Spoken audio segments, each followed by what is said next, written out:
अब का पहिनी हम। अरे तो छोड़ आजमगढ़ से हम तो के बनारस से बनारसी साड़ी ले आके बढ़िया पहिराई रे रानी। हमके बनारसी साड़ी ना चाहिए, हमके उहे साड़ी पसंद रहा। सुनी हाँ सुना। नीला कलर के साड़ी ले आईनी आजमगढ़ के शहर से। फरला ये राजा जी, आय हाय फरला ये राजा जी, सड़िया एड़िया से रगड़ के फरला ये राजा जी।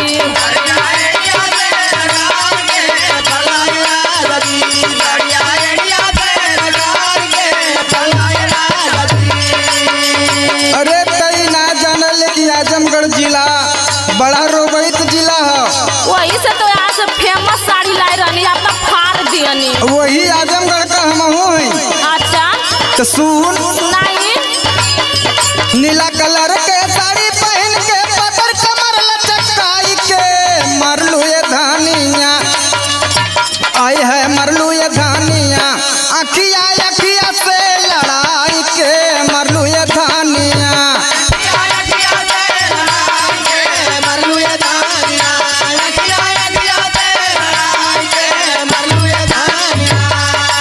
अभी बताई मेहरारू का शौके सिंगार न होला तो हम शौके सिंगार करनी।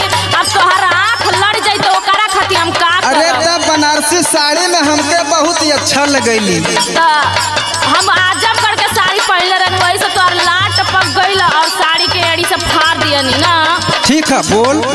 सुनी आगे सुनाओ तनी। सुनाओ। सामर बदन पर शोभत रहे साड़ी,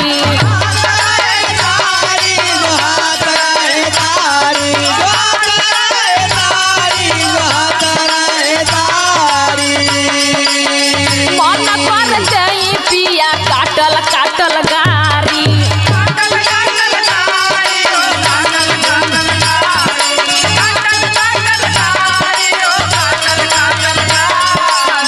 सामर बदन पर शोभत रहे साड़ी, मन कर दई पिया काटल काटल गारी।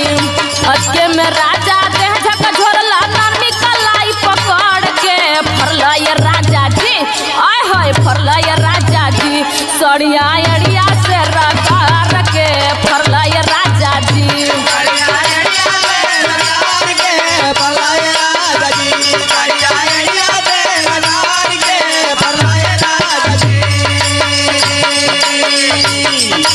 सुन बहुत है बतियावती। हाँ बोली। काहे रिसियात बाड़ू जानल बुका हो। ऐसा ना बात बाजी।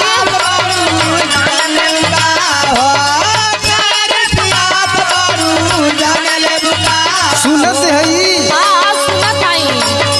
दिलवा पे छुड़िया चलाई दे बुका हो।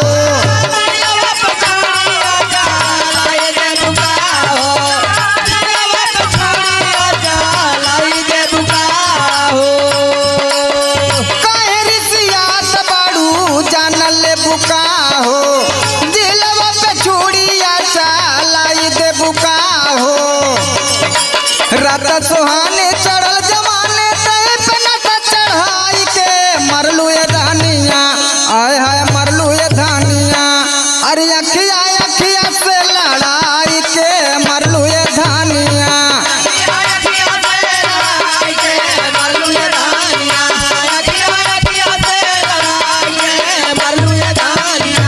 अखिया अखिया से लड़ाई के मरलू ये धानिया।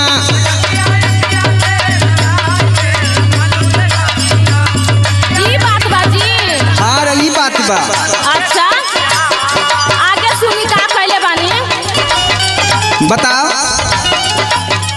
आवतर दिलावर लाल मन कैल बल जोरी,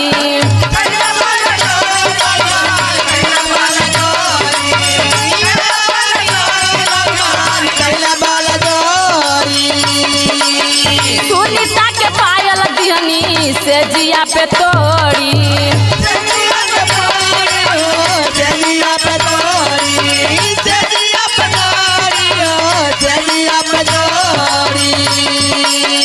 आवतर दिलावर लाल मन कैल बल जोरी, सुनीता के पायल दिहनी से जिया हथौड़ी। कैला गलतिया आज करतिया रखेल बतौल झाई के फरला ये राजा जी आय होय फरला ये राजा जी सड़िया अड़िया से रगड़ के फरला ये राजा जी।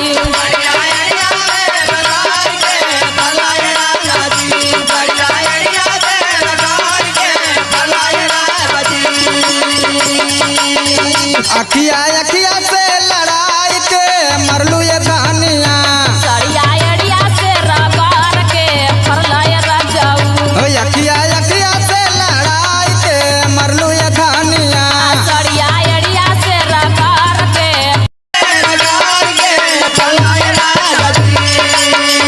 अरे कई ना जानल कि आजमगढ़ जिला बड़ा रोबैत जिला है। वही से तो यहाँ से फेमस साड़ी लाई रहनी अपना फाड़ दियनी। वही आजमगढ़ का हम हूँ। अच्छा तो सुन